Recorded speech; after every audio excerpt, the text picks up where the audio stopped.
అబ్బా ఇక గిది కదా రైతు సంగ్రామ సదస్సు అంటే. మరి నిజానికైతే ముచ్చటేస్తున్నదిలా. ఇక రైతులందరూ ఐక్యమత్యమయ్యి రైతులందరూ ఏకమయ్యి ఒక సభా సమావేశాన్ని పెట్టుకున్నారంటే అది తప్పకుండా వరంగల్లు నడిబొడ్డిన పెట్టినటువంటి రైతు సంగ్రామ సదస్సు. మరి ఈ రైతు సంగ్రామ సదస్సులైతే కేటీఆర్ సార్ అయితే ఏమని చెప్తున్నాడంటే, మీరు ఎవల కాళ్ళు పట్టుకోవద్దు, మీరు ఎవల గదవ పట్టుకోవద్దు, నిలదీసి కొట్లాడి అడుగుతూనే మీకు కావలసినటువంటి న్యాయం అయితే దక్కుతుంది. ఇక నుంచి కన్నీళ్లు పెట్టుకోవద్దు, ఇక నుంచి సావులైతే అస్సలకే కొని తెచ్చుకోవద్దు, బలిదానాలు కూడా చేసుకోవద్దు. మరి తప్పకుండానైతే ఈ సర్కారు మెడలు వచ్చి మనకు కావలసినటువంటి పనులనైతే మనం చేయించుకోవాలి. ఏం లేదు, టైం దగ్గర పడ్డది. ఇంకా రాబోయేటువంటి 2.5 నుంచి 3 సంవత్సరాలనైతే తప్పకుండా తెలంగాణ రాష్ట్రానికైతే మళ్ళక ముఖ్యమంత్రి కేసీఆర్ గారే అవుతారు. మరి అట్లాంటిది మీరు ఎందుకు ఏడుస్తున్నారు అని చెప్పేసి ఆ సభలనైతే కేటీఆర్ సారు జనాలందరికైతే ధైర్యం చెప్పుకుంటూ మాట్లాడాడు. ఇక అక్కడున్న జనాలైతే ఏమంటున్నారంటే, ఈ ప్రభుత్వం మీదనైతే దుమ్మెత్తి పొయ్యనోళ్ళు లేరులా. ఇక గంతగానం తిడుతున్నారు. ఏకేకనే రేవంత్ రెడ్డి టుయ్, రేవంత్ రెడ్డి టీ అనుకుంటే మాట్లాడుతున్నారు. చూసిర్రా? మరి వాళ్ళు ఎంత కడుపులా క్షోభ అనుభవించి, వాళ్ళు ఎంత మదనపడి, వాళ్ళు ఎంత బాధపడితే ఇవాళ ఒక రాష్ట్రానికి చెందినటువంటి ముఖ్యమంత్రిని గింతగానం తిడతారు చెప్పురి. ఒక్కొక్కరు ఒక్కొక్క మాట మాట్లాడుతున్నారైతే చెవులకి వెళ్ళి రక్తం రావాలి ఈ మాటలంటే. మరి అందుకనే రైతులను మంచిగా చూసుకున్నాడు కేసీఆర్. అందుకనే కేసీఆర్ దేవుడయ్యా.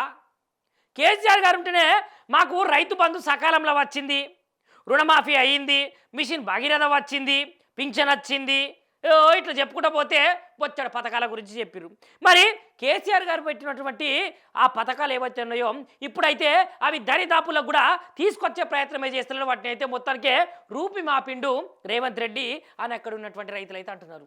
ఇంకొక ముచ్చట ఏమంటున్నారంటే, మేము పండించినటువంటి పంటను నువ్వెందుకు గొరవు, నీకేం హక్కున్నది? ఆ పంట కళ్ళాల కాడికి పోయి ఒక్కొక్క రైతుల బాధలను అడుగు, నీకు తెలుస్తుంది. దమ్ముంటే రేవంత్ మా దగ్గరికి రా, మేమేందో మీకు చూపిస్తాము. ఏందో ఆ కుర్చీలో కూర్చొని నువ్వు చక్రం తిప్పుడు కాదు. నీకు దమ్ముంటే, నీకు ధైర్యం ఉంటే రైతుల దగ్గరికి వచ్చి రైతు కష్టాలను అడిగి తెలుసుకో. రైతన్నలు పడేటువంటి బాధలు తెలుస్తాయి. గన్నీ సంచులు లేవు, కొనుగోలు కేంద్రాలు లేవు, ఇస్తా అన్నటువంటి బోనస్ లేదు, పింఛను పైసలు పెంచుతా అన్నావు 400 రూపాయలు, అది లేదు. దాని తర్వాత మహిళలకు 2500 ఇస్తున్నావు, అది లేదు. తులం బంగారం అన్నావు, అది లేదు. మొత్తం నువ్వు ఇచ్చిన హామీలన్నీ తీసుకుపోయి గంగల కలిపేసినావు. మరి గిందికేనా నిన్ను ఎన్నుకున్నది? మరి గిందికేనా నీకు ఓట్లేసింది? మరి గిదేనా రైతు బాగుపడతాడు అని మీకు ఓట్లేస్తే గిట్లా చేస్తావా అని రైతులైతే పొట్టు తిట్లే తిడుతున్నారులా. ఇక ఈ ముచ్చట ఆ ముచ్చట కాస్త సీఎం రేవంత్ రెడ్డి చెవిలో పడ్డదనుకో, ఇక ఆయనతో నిద్రపోతున్నా పోవడం అన్నట్లే రైతులందరూ ఏకమై అయితే గిట్లా మాట్లాడిరు.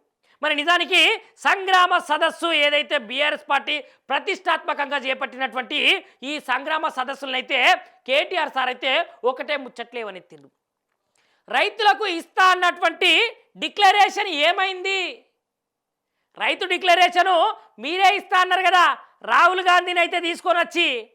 మరి రాహుల్ గాంధీ ఎడిపోయిండు, ప్రియాంక గాంధీ ఎడిపోయింది, రేవంత్ రెడ్డి ఎడిపోయిండు. ఏమో మేము సభ పెడుతున్నామంటే మాకు ఆపోజిట్గా లేదంటే ఇదే తేదీన సభలు పెట్టుడైతే నీకు అలవాటు అయిపోయింది. కానీ ఫ్లాప్ అవుడు కూడా ఆ సభలకు కూడా అలవాటైంది. మరి జనాలకు ఇచ్చినటువంటి రైతు డిక్లరేషన్ ఎక్కడ పోయింది అని సార్ అయితే నీళ్ళు తీసుకుంటా అన్నాడు. మరి జనాలందరూ సార్ మాట్లాడుతుంటే రైతు డిక్లరేషను కాంగ్రెస్ తోటి ఎక్కడవుతుంది? రైతు డిక్లరేషన్ అనేది రేవంత్ పోవాలి, కేసీఆర్ రావాలి. అప్పుడు కేసీఆర్ వస్తే మాకు రైతు డిక్లరేషన్ వస్తుంది.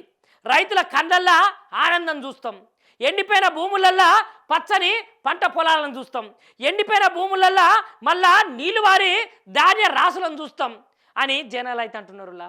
మరి చూడాలి ఇక రాబోయేటువంటి ప్రభుత్వము ఏది, మరి రేవంత్ రెడ్డి ప్రభుత్వం ఉంటుందా ఊతుందా అనే ముచ్చట్లనైతే.